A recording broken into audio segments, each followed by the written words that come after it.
A San Antonio police officer is on leave tonight after shooting and killing a suspect earlier today. Police say that man grabbed an officer's taser, then fired it at police before he was killed. The deadly encounter happened on the northeast side off Loop 410 and I-35. Investigators spent more than 3 hours processing the scene. Eyewitness News reporter Henry Ramos was there all day and throughout this evening. He joins us live now. So Henry, how do police say this encounter started?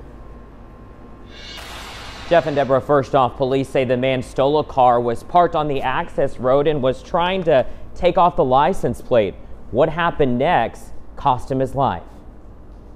A deadly crime scene on a rainy stretch of roadway.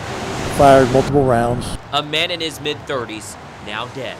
North property crimes detective recognized the individual as a serial burglar. Police say the suspect stole this Cadillac and was acting strange. For their own protection, they went to handcuff him. When they tried to take him into custody, he resisted, and an officer attempted to tase him, but the man somehow wrestled the stun gun away.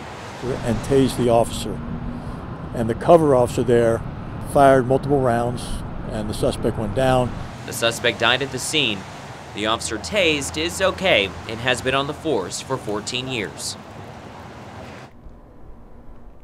And we also did some digging here. According to online records, this all from SAPD last year, there were about 10 officer-involved incidents. In regards to this incident, today, the officer who fired that fatal shot is now on administrative duty. We are still awaiting for police to release the name of the suspect.